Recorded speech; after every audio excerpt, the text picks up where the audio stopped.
All right, so this right here is a super flex. This is a super flex.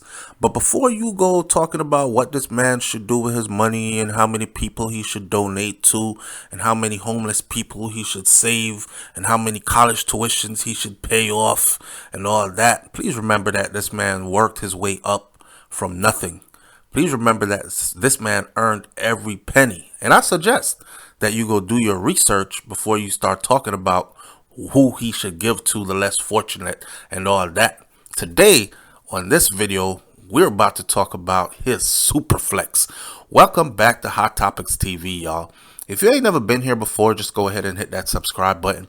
Click the bell next to the subscribe button so you are notified every time a new video goes up on Hot Topics TV. Alright, let's get into this article. So, Byron Allen makes history as the only black person to buy a $100 million house. I know you're saying, damn, what about Floyd Mayweather? I know Floyd Mayweather got a whole lot of money, right? I don't know. Byron is out here flexing big time. Let's talk about this flex right here. So, according to this article in Blavity.com, Byron Allen has a lot to celebrate. According to Essence, the media titan, and I'm going to tell you in a minute how he became a media titan and how he started out, because he started out from real humble beginnings. It gets greater later. The media titan has made history as the only black person to buy a $100 million home. The purchase is the highest by a black home buyer. Now, we're not talking about buying as in you got a mortgage and you got to pay this thing off, so you got to make the payments every month, and if you don't pay, fall back on your payments, they come and they repossess or take away your house. We're talking about purchasing, buying a $100 million home. I know right now a lot of people are being judgmental as well, and you're probably thinking that's probably his only home. Why not diversify your portfolio and buy a whole bunch of real estate in different places? This is not his only home. Okay, like I said, he's major flexing.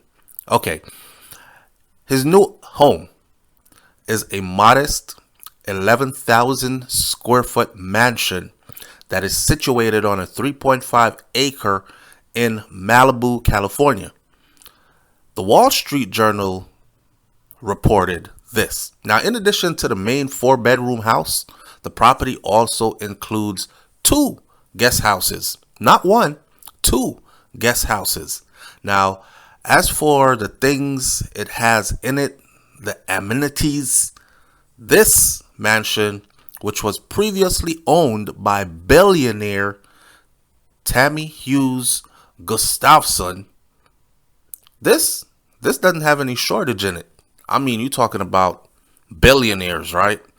And if you got the money like that, you know it's going to have everything and then some. So the home has a screen room as well as a winding path that allows the owner to drive a small vehicle down to the nearby beach. Now, according to Sportskeeda, the mansion also has a gym in it. It has a home theater in it. It has a tennis court in it. It has a yoga studio in it. I'm guessing it has a massage parlor. If it has a yoga studio, tennis court, and a gym, and it's right there by the beach, the view of the Pacific Ocean from the house is said to be absolutely breathtaking. Now, his Malibu mansion is just the latest addition to his roster of homes. He has another one in Maui, and has another one in Aspen. He has another one in New York. He's got another one in Beverly Hills. He got another one out in Los Angeles, magazine reported.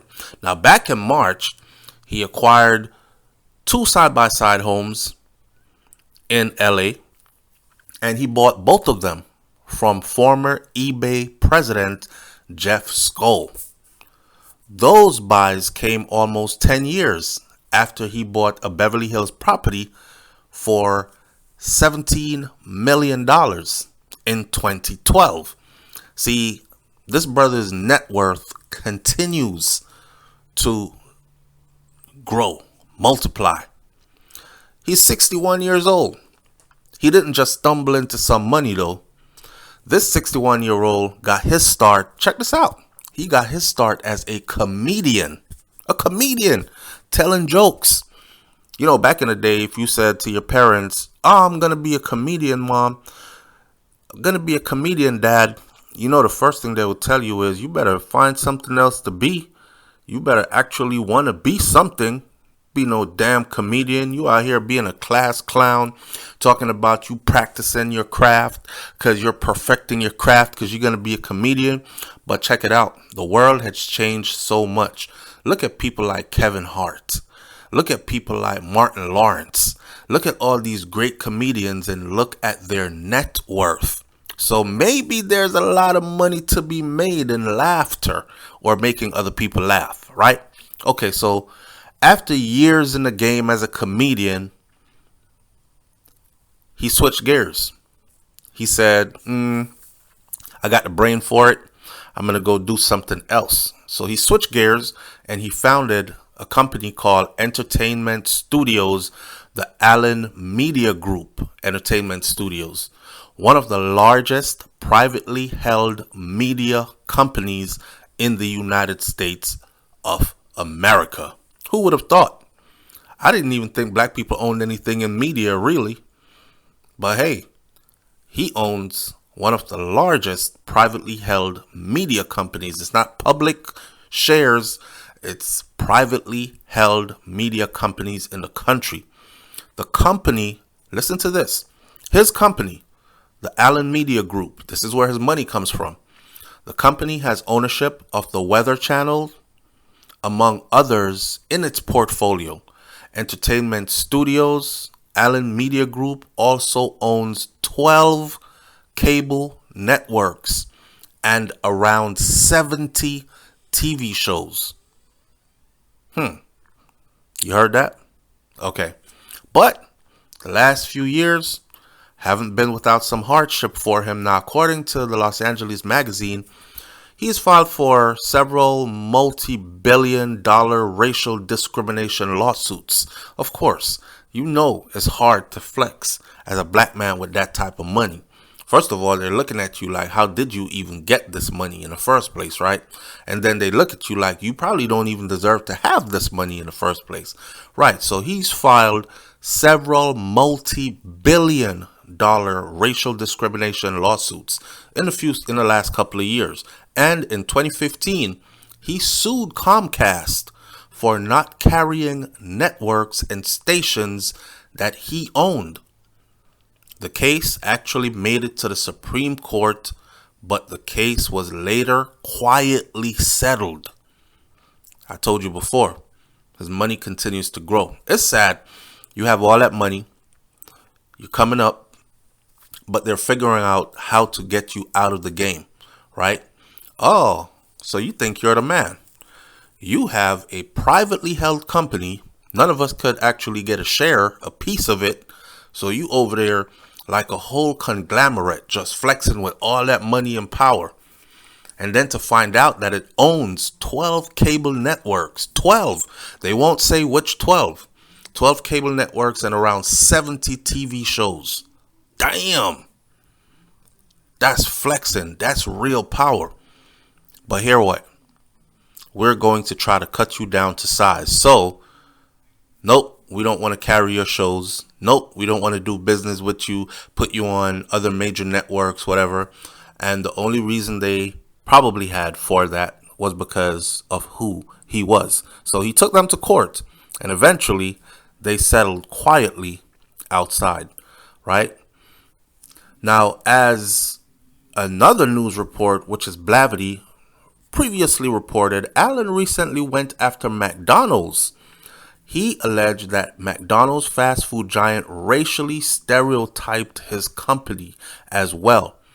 He claims that the company has a tiered advertising structure that differentiates on the basis of race. according to the Allen Media Group, LA Mag reports. Now, as a result, the company has allegedly prevented entertainment studios, Allen Media Group, from accessing lucrative advertising opportunities. But guess what? That's not going to stop this man. He's going to continue to grow. He's going to continue to fight. All my life, I've had to fight. And I think this brother understands that. He comes from humble beginnings, and he has made a whole lot out of nothing. And he's out here flexing a $100 million home, purchased, fully added to his portfolio. Let's give it up for some black excellence. Listen, leave your comments in the comment section below. Tell me if you did some research on this brother, and tell me what else you find out about Byron Allen. I'll catch y'all on the next video. It's Hot Topics TV. Hit that subscribe button. I'm out. Peace.